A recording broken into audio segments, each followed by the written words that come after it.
LL Cool J. Ladies love Cool James, the first rapper to coin the term GOAT, aka greatest of all time. One of the hardest battle rappers the game has ever produced. With such a Hall of Fame career as well as a blueprint to follow for upcoming artists, it's time to give LL Cool J his rose.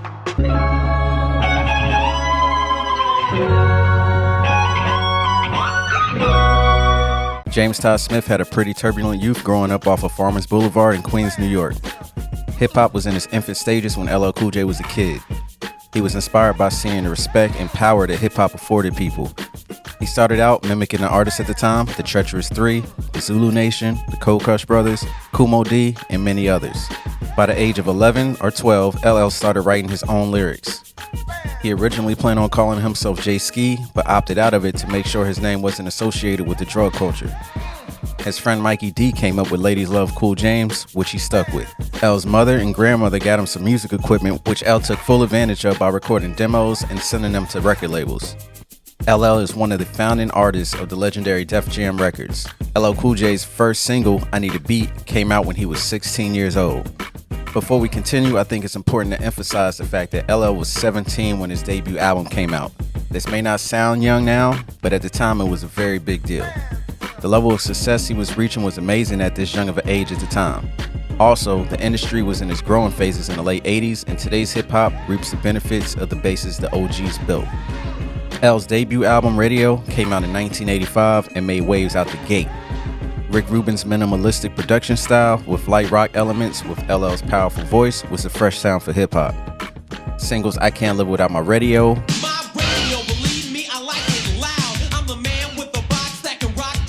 Rock the Bells, I Can Give You More, and Your Rock still go off today.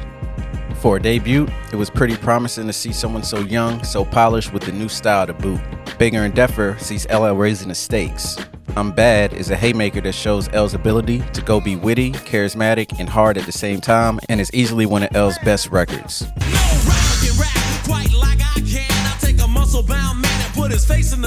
There were other fan favorites like The Bristol Hotel, Candy, and Rhyme Ain't Done, but the biggest record on this album was one of hip-hop's biggest records in general, I Need Love. When I'm alone in my room, sometimes I stare at the wall, and in the back of my mind, I hear my conscience call. This is considered the first rap ballad.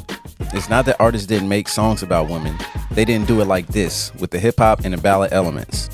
This would become one of L's hat tricks that he would pull out of his pocket from time to time. Rick Rubin sat this one out as L co-produced this album with the LA Posse. The third studio album, Walking with the Panther, would come 2 years later, led by the single Going Back to Cali, produced by Rick Rubin. This album housed the hits Big Ol' Butt, Girls All Over, the kind I adore. I felt like a kid in a candy store. Jinglin' Baby, I'm That Type of Guy, and One Shot at Love. LL and Dwayne Simon handled the majority of the production, with an emphasis put on the low end, making sure that the cars with the gray systems would play it as they rolled around. The album was not as successful as Bigger and Deffer, but still managed to bring L another platinum plaque at a time where you had to go to the store and buy a cassette or vinyl to support your favorite artist. L wasn't satisfied, so he got back in the studio and started working on another album. Mama Said Knock You Out came at a pretty pivotal moment in L's career. He had multiple people coming for a spot, gangster rap was starting to get a grip on hip-hop, some of his contemporaries were getting phased out, L needed to come back hard. So Cool J enlisted the help of legendary producer Marley Marl to help him produce it. To the Break of Dawn, the booming systems, Around the Way Girl led the charge, but the title track pulled no punches. Don't call it a comeback. I've been here for years. I'm gonna knock you out. L was responding to all his foes, which we'll get to later, and doubters with a vicious record that gave you the feel that Bad gave you. Mama Said Knock You Out will make you feel like a superhero. Records like Eat 'Em Up L, Chill, 6 Minutes of Pleasure, and Illegal Search helped put L back in the driver's seat of hip-hop. 14 Shots to the Dome, L took a different approach with the album sounding West Coast influence. This album generally has mixed to negative reviews from fans, but still houses the hits Backseat, Backseat of my Jeep, let's swing an episode. Stand By Your Man, and Pink Cookies in a Plastic Bag Getting Crushed by a Building.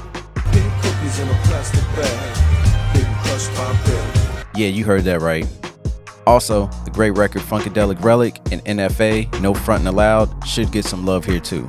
In 1995, L released his sixth album that fans felt was a return to form. Mr. Smith, during a year flooded with albums now considered classics, was very successful, going double platinum. You can find LL's hits Hey Lover, Keep my dreams alive until the right time. Doing It, It's our first time together and I'm feeling kinda horny. I Shot You, Rhymes of the month been the source for 20 years. and Lounging coming from this album. Next up, Cool J enlisted the help of Puff Daddy, which resulted in the album Phenomenon. Phenomenon got you that bad boy feel with some Trackmaster mixed in. Most memorable tracks from here are Father, which set up the release of his book, I was born handicapped, my arm wouldn't move. They called me a cripple, pops caught an attitude. and 4321, an amazing record which started the LL Cool J and Cannabis beef, which we'll get to a little later. The symbol on my arm is off limits to challenges. You holding rusty swords, I swing the Excalibur. After the Cannabis beef, L was back on the shit for real, putting out the album GO.A.T, featuring James Todd Smith, the greatest of all time. This would be the first time someone would hear the term GOAT. He led into the album going hard with fire records like Where I Belong, Ill Bomb, Queens Is, and Imagine That being standouts here. For LL's 10th album, it felt like a celebration for the nearly 2 decades L had put into hip-hop and Def Jam. Singles Love You Better, And you was my good girl that wouldn't give it up. I can't let her self-destruct. Paradise, We went through this before, acting like the L's can't bag them no more. and All I Have still hold up well today, Baby, don't go. but don't sleep on tracks like 10 Million Stars and Big Mama, Unconditional Love. For albums 11 and 12, The Definition and Todd Smith, LL took aim at the club scene, sticking with the lady tracks that brought him so much success. You couldn't go to the club without hearing Headsprung. They call me Big L.A., Big Silly, Big Money, Big Billy. Hush got a good reception with Seven Aurelius involved.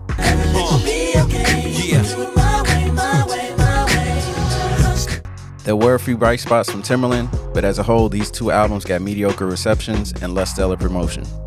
XIII was LL's last album on Def Jam.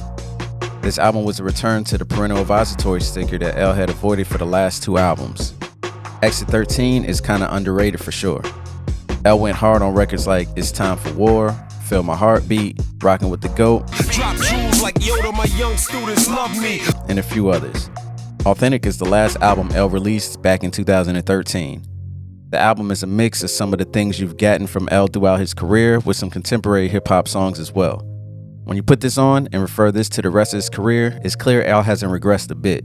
When I'm busting out the Magnum, I ain't talking about rubbers. When I'm tucking these lames in, I ain't talking about dubbers. Flow still smooth, rhymes still tight, and still able to hang with the best of them. When it comes to battle, L has had his fair share of them. When him and Kumo D were going at it, people tend to forget that he was a teenager and Kumo D was 5 years older than him. You could truthfully make the argument LL Cool J lost the battle, but he won the war. They sent songs back and forth, but the one that's always remembered is Mama Said Knock You Out. He also has spats with Ice-T and MC Hammer, dissing all 3 until the break of dawn. What the fuck? I thought I conquered the world, crush Mo.D, Hammer, and Ice-T's girls. He was ready for a war with Tupac, but this battle was avoided thanks to Quincy Jones. Then in 1998, him and Bubble and MC Cannabis went at it.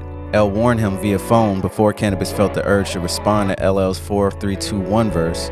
Watch your mouth, don't ever step out of line. LL Cool J, greatest of all time. But Cannabis did it anyway, and at first it seemed this Cannabis was gonna win. That was the worst rhyme I ever heard in my life, cause the greatest rapper of all time died on March 9th. But L dropped the brutal, the Ripper strikes back, and it was pretty much over. I'm going underground and blowing your rep down. Next time, say that shit for the lyricist lounge. It seemed like a battle with L would potentially ruin your career and give him the energy to put out another great album off of the back of the buried artist. To this day, people still fear to invoke the GOAT in records or call L out due to what could be on the other side of that. While L is a hip-hop superstar, his acting career was going on well alongside his music career. L's first appearance was in Crush Groove. He has appeared in over 35 movies, with some very memorable moments being from Deep Blue Sea, You ate my bird. Into Deep, Oh, calm down, cowboy. Don't be screaming in my motherfucking office, dog. Relax. Any Given Sunday, Introduce the invisible dream. Delivers from Eva, and many more. He also has been part of some great TV shows, including his own show, In the House, which ran for 76 episodes and 5 seasons. All these shows and movies show how versatile L has been behind the lens throughout his career. One more area that's overlooked is LL's love for helping out people from the culture. There's plenty of tales from actors, producers, artists, and other areas about the valuable information given to them. He put Foxy Brown on her first major song. He would frequently showcase upcoming artists and producers. L was a brand ambassador for FUBU and helped turn them into a multi-million-dollar clothing brand. He went so far as to wearing a FUBU hat and mentioning them during a Gap commercial. L has always looked out for the culture and especially those from Queens. So what's LL gonna do next? Whatever he feels like doing.